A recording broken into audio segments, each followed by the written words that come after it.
There's lots of people with amazing ideas. There's absolutely no shortage of ideas. We are at a cusp of quite a lot of radical innovation. Anyway, I'm pretty optimistic. I don't think we've reached anywhere close to the ceiling. Yeah, there's plenty of new opportunity for innovation.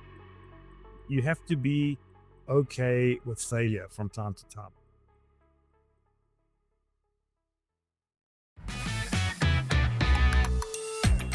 Welcome to Unplugged, the official podcast of the Poultry Science Association. This is the podcast where we strip away the fluff and get real about poultry science from bench to barn. I'm your host, Andy Vance, Executive Director of the Poultry Science Association. In this week's episode, we sit down with Dr. Marc de Beer, President of Aviagen North America and a poultry scientist at heart.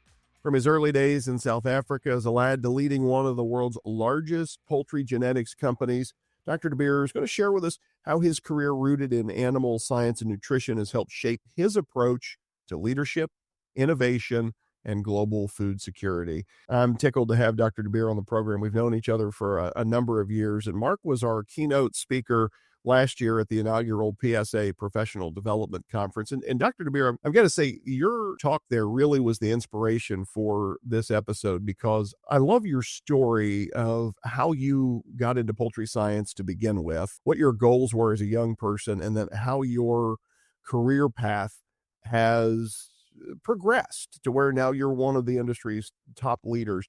I want to start with that because I think it really informs a lot about your approach to business and industry and, leading a multinational company.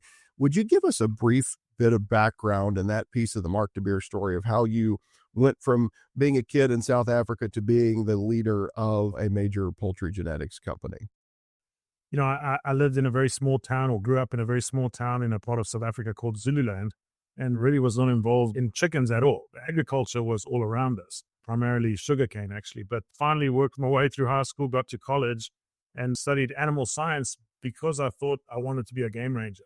You may remember that part of the story. And so that's my favorite part of the story, Marc, because I want to go work at the zoo and take care of the elephants, right? We had that in common. Yeah, I wasn't the most dependable as far as attending classes in my early part of my university career. It took me 2 years to go and ask one of the professors, when were we going to start studying lions and leopards? And he explained to me that we're talking about production agriculture, and if I wanted to study those kind of animals, it was probably in the wrong department. So first thing I did, I called my dad and said, "Dad, I've got a bit of a problem." And he said, "Well, quitting is not an option." So at that point, I had to kind of figure out where I wanted to go. And so it's not a complicated story. I asked a professor who I respected very much, if I'm going to be in animal science as you guys define it, where should I head? And he said, well, if I look forward into the future, I'd probably say chickens. And so I didn't really overthink it. That's how I got into chickens. Yeah. Well, I think the reason I love your story so much, Marc, is I think a lot of us, I know certainly I feel this way. When I arrived on campus as a plucky young undergrad, the thing that I'm doing now was certainly not the thing I was going to be doing then. And frankly, the very first internship I had was not what I went off to Ohio State to learn to do. I got into agribusiness media much the same way you did. I got to campus thinking I was going to do one thing and got an opportunity where somebody said, "Hey, you should apply for this job." And 25 years later, I had a pretty decent little career built up. Yeah, no, and that's how it works. Same thing brought me to the United States. A serendipitous meeting with Dr. Kuhn, who was there in South Africa representing the American Soybean Association. And yeah, that meeting, to some extent changed the course of my life. Although I didn't know it at the time. It opened the door for me to come to the United States. And, over time, I thought, hey, I may as well go for it. A lot of times that's what it takes, right? But if you're paying attention and you're working hard, I think the doors often open up. Yeah. And so you started your career as a scientist working particularly in nutrition. I want to look at that, your training, your doctoral studies. When you think back on that, and it's been a minute maybe since you were formulating diets for broilers on a day-to-day basis, but when you look back at that experience, how was that rooting in nutrition influence the way you lead one of the top genetics companies in the business? What does that experience or foundation give you in terms of being able to lead this enterprise? For one thing, Andy, it forced me to be with the animals, understanding that, what we do, it's easy to look at the finances or to have a big strategy and lots of fancy, impressive stuff. But at the end of the day, what we do is quite simple, right? It's relatively humble, and it revolves around the chicken. working with the people who were taking care of the chickens daily. So I think it's nice to understand the nuts and bolts of how the system works. And I think it helped me a lot. I think the other couple of other things with nutrition training per se is you learn how to do research. Although I'm not a researcher and probably never really was much of a researcher, the principles of experimentation sort of almost hold in life, right? You can easily make wrong conclusions if you allow a lot of confounding factors to influence your opinion or your position. So having that nutrition training, understanding to eliminate confounding factors before drawing really firm conclusions, I think it helps, right? And nutrition is such a big input cost into poultry in general, certainly more so for our customers than it is for us. But it's hard to be a nutritionist and not be thinking about how a business makes money. You probably, no matter what training you had, I suppose you could always find a way to make it relevant. But for me, that was definitely a nice way to get familiar with the business.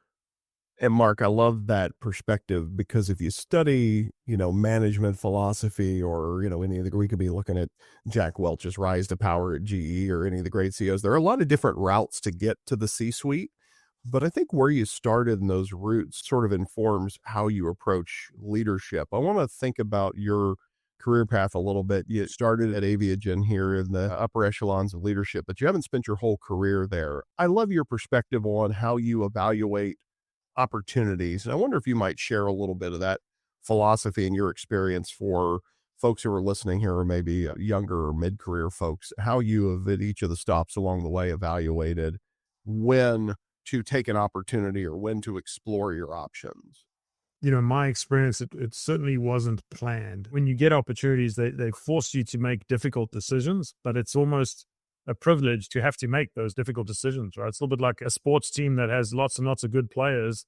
The coach may have to choose amongst the good players, but that's a privilege knowing that you got a lot of good players. So life presents you with those challenging decisions, but it's normally privileged to be in that spot. That's kind of always how I've looked at it. And candidly, I mean, when you make a decision, you don't have a divine right that you're making the right decision every time. So you sort of just presume that your instincts and your analysis tells you what to do, and then you commit to it. I said it would be hard for me to give people advice as far as, hey, what to do in any given situation. But I think there's some basic things. It's when you're young in your career, someone presents an opportunity to you, you always hear the great stuff about it. And you always hear, and by the way, we'll probably pay you a little bit more as well. And then that's sort of just, it's like a landslide. You're like, well, of course I'm going to go do that. So, and I think it's very tempting sometimes to do that in life. And I'm not that old. I do feel, you do need to be sure that you're sort of ethically aligned with the company you work for, with your manager, right? I think it's really critical to be aligned and sort of have good chemistry with the people you work with and trust that,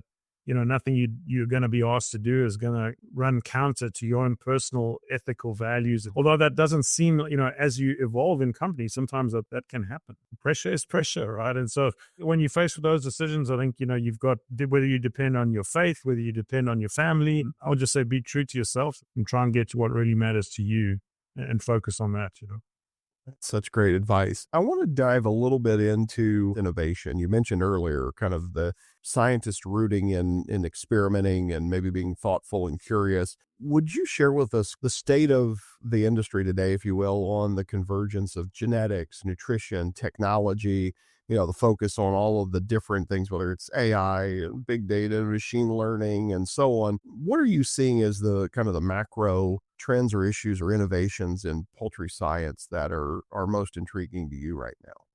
An industry like ours, which is large, right? I mean, it's a huge scale, not just in the US, but across the globe. The chicken business is huge, right? So I think innovation, when it happens, I suppose you could have these completely game-changing innovations, but I don't see the industry as a whole just making a U-turn because of a particular innovation. But to innovate at scale and to implement new things at scale, that takes a real skill. The fact that our industry has been able to sort of grow, process, and distribute, perishable products at the scale that we do is a reflection of unbelievable innovation behind us already. We obviously, as a genetics company, have a particular perspective, right? So a lot of our innovation, we're trying to find the most effective ways to assess the value of a given individual for its breeding purposes. But there's a tremendous amount of technology that can be then deployed in order to do that. And so we're trying to do that as a company. And then When you get into live production, you've got a whole new set of challenges. And if you think about live production, particularly in the United States, but most of the world, we have sort of a decentralized model where independent contractor owns the farm, and maybe the integrator owns the chickens, and they put out feed, and so innovating in live production has an additional complexity because you've got this really decentralized ownership model, right? And so it takes quite a skill. So I think when we talk about AI as in artificial intelligence, easy one to get confused in the poultry industry.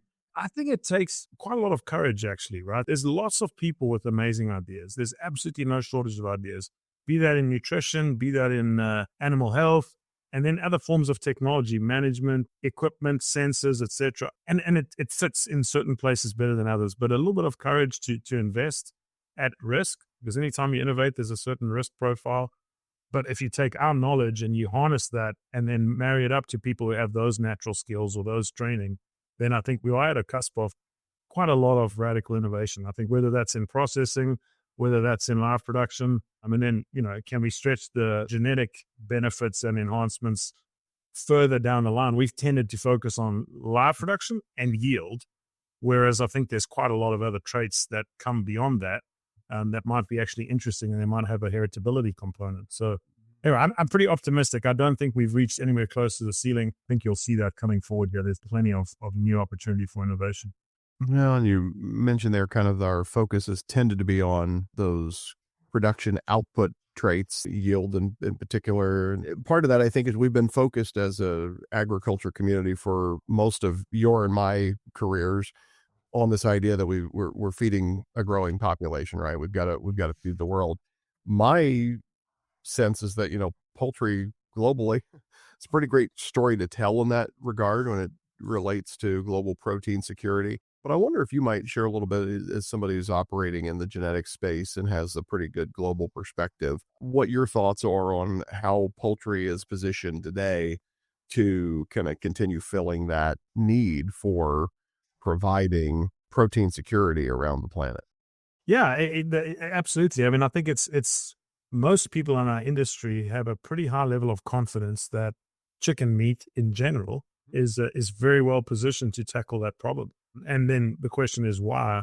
Well, first of all, a chicken itself is unbelievably resilient and adaptable. It's pretty inspiring. You travel, you might be in a jungle area of Colombia, or you're in the deserts in Peru, or you're in, really, really high altitude in Mexico, and the same chicken, with some assistance from the humans, but the same chicken is performing and creating value and providing protein in all these different environments. It's pretty amazing. So the chicken itself is the number one reason. I mean, it's just so resilient, so adaptable. It has a life cycle and a set of productivity requirements that are more easily met than most other animal proteins, right? And it's highly concentrated, right? You can do it in a concentrated, efficient way. And then because of the life cycle, so the generation interval is relatively short, and the female is so productive, right? So we can make rapid genetic progress. We can control the environment to a large degree. These animals can be very, very efficient in a huge range of environments. And that really sort of distinguishes poultry as an option, probably more so than some of the others, right? And I think the other thing, we've all got to be cognizant of that, is chicken is, and you can talk about the religious aspects, that there's no sort of place where chicken is not an acceptable source of protein. So that certainly obviously helps across the globe being relevant. The other thing, we want to make sure chicken meat remains attractive to consume, right? So if people start making choices, I'm not the expert on that, but certainly pork in some cases, I think some of the progress made in efficiency might have come at the expense of the eating experience. Sure. And so, we are trying to feed people, but we're also trying to feed a more discerning, growing middle class. And so the eating experience still has to be there, right? And maybe in the future more so than it's been in the past. And so we'll have to make sure we don't sacrifice that at the expense exclusively of efficiency, et cetera. So certainly on our minds, and I'm sure also on our customers' minds, they've got to make sure the customers like the product. I think that's a really smart, and I'll give my bias up front, having grown up with beef cattle, but evaluating, how consumers make purchasing decisions about beef versus pork versus chicken, the quality evaluation is very different from one of those proteins to the other, and if you look at even the percentage of beef that grade prime today compared to 25 years ago, I mean, it's been a huge increase, but it's because producers and processors were responding to customer desire for a higher quality product, right? So I think that's a really insightful observation. And so I'm wondering, Mark, along those lines, when you're looking at your leadership of a genetics company, how do you foster this kind of culture of innovation and moving the ball forward, but also taking all of those different aspects of a really complex system into account? We could be talking about the question you just raised there with the quality of the product, but also things like, hey, we've got to make sure that we can continue to make money and that we're providing enough food to keep the planet from going hungry.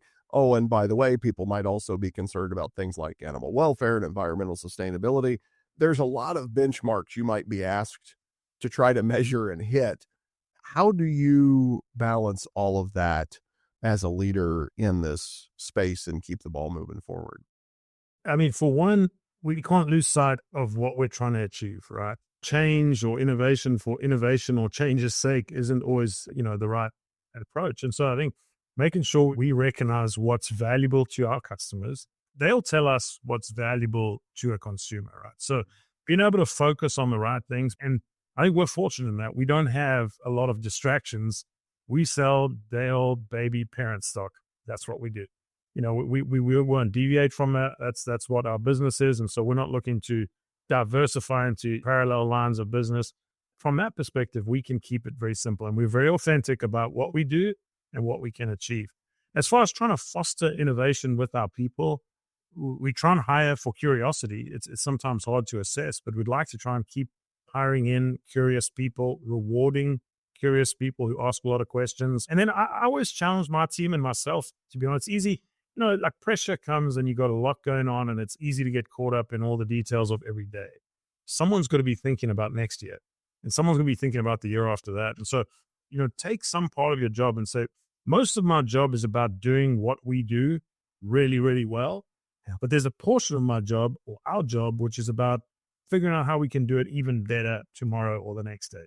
And fostering that, trying to reward it to the best of our ability. Yeah, that's it. And I think it's a bit of a cliche, but you have to be okay with failure from time to time, right? If you expect 100% success rate innovation, you're probably going to do very modest incremental innovations. Look at SpaceX. They've blown up a lot of rockets.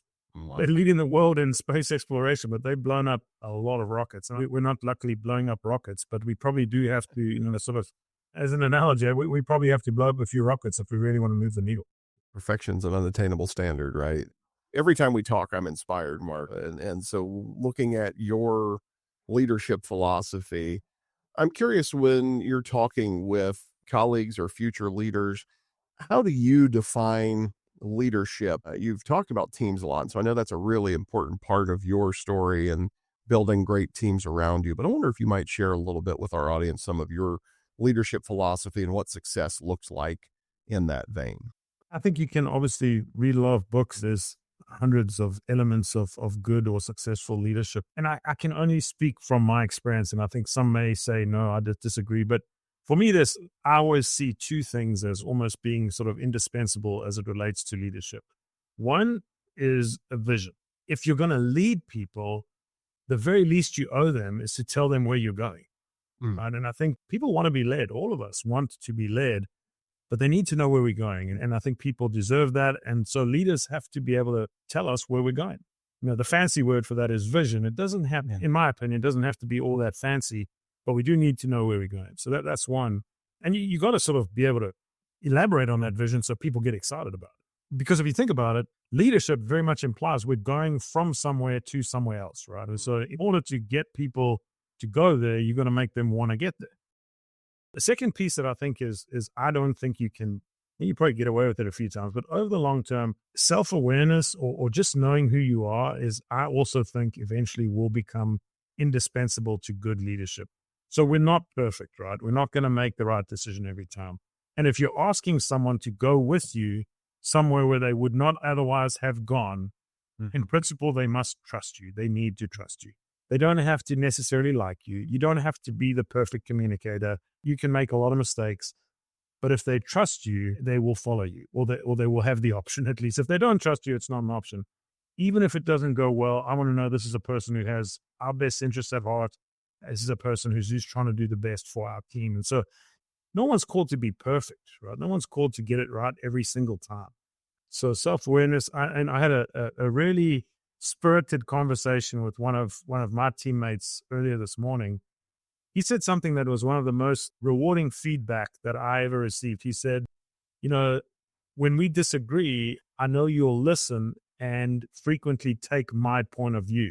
And it's extremely rewarding to hear someone say that, right? And he still considers me to be his leader, at least in the context of our work. To hear that, that's pretty rewarding. So I think, and again, I think if it came to it and we had to walk through a wall together, I think he would come with me. I think that's super powerful, and something I know in my leadership development I've tried to work on is to be building that kind of a leadership style where we don't always have to agree on everything, but we make sure that we're listening and taking into account. I think that's a great example, Mark. What a powerful story. As we kind of wind up our conversation together, I want to pull back out to the macro lens. When you look at the global trends generally, what are the things you're watching that you think in the next 5 to 10 years are going to have the most influence on the North American poultry sector or the poultry business generally?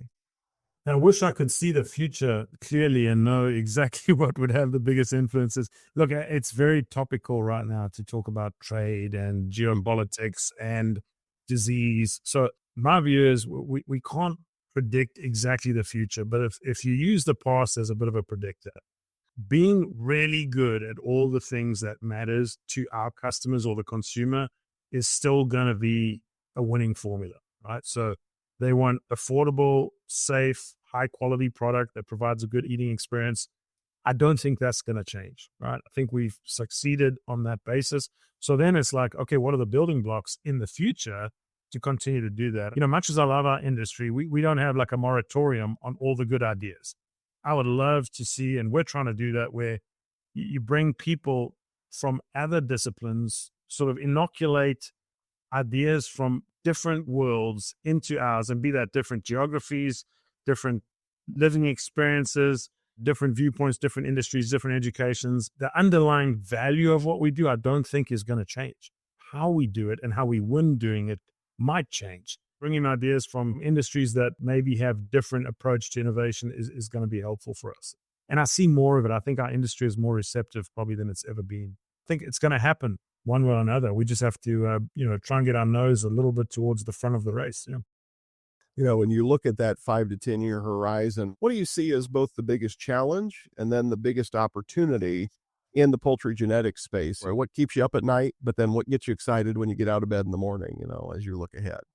Yeah, really good question, because we have a tremendous R&D team, tremendous leadership of R&D or innovation team, right? So, and luckily enough, I can just depend on those guys to have the crystal ball. It's fascinating, Andy. Everyone asks, where's the ceiling? How much further can we really go with genetic progress? And in certain traits, there may very well be a ceiling, or there may be negative correlations that prevent us from fully exploiting a given trait. I would say the ceiling isn't obviously apparent yet. So there's plenty of room for progress still. So that's very exciting, right? And I'll kind of counter that with what keeps us up at night, not in real terms. Literally, we don't stay up at night, but in figurative terms, we've had some experiences in the past, right, where there's an issue coming, and because of the way we work, it's not obvious to us, right? And transparently, I think wooden breast was a good example of that, right? Where there was this issue, there was certainly a heritable component to it, significant heritable component, and we hadn't fully seen it coming. Now, we're able to react quite quickly and work through it. So obviously, we try to avoid something like that happening in the future. So, missing things that we are inadvertently selecting for, but we try very hard to avoid that, obviously. And I think the other thing I've just said, as far as it's all that the traits we already know that we're trying to continue to improve on, but finding traits that have heritability that haven't been exploited yet, I think there's still plenty of opportunity there as well. So I won't go into the details, because I think some of it's quite interesting, and probably we're on the front end of it rather than being able to talk publicly about it. There's probably again, with some young people who think a little differently. They say, what about this? What if? And when they start asking what if, you're forced to answer. Say, well, what if? Let's find out. So I think there'll be heritable traits that bring value to our industry and ultimately the consumer that haven't yet been explored or not fully. We're going to leave it there, Marc de Beer, because that's a pretty exciting place to end a great conversation with a look ahead of what the future might hold. Marc de Beer is president of Aviagen's North American business, a longtime member of the Poultry Science Association, and a great leader in the space. Marc, appreciate you joining us. Friends, if you enjoyed this conversation, would invite you to subscribe wherever you listen to your podcast. Give us a rating if you haven't done so already. It helps others who are interested in the topics find us. And of course, we are a weekly podcast, so come back next week and we'll have another conversation with an industry leader like Marc that will be inspiring some other area or topic. If there's a topic you would like us to cover, drop me a note. Find me on social media. If there's something you want us to talk about we haven't covered yet, dozens of episodes in, we'd still love your feedback.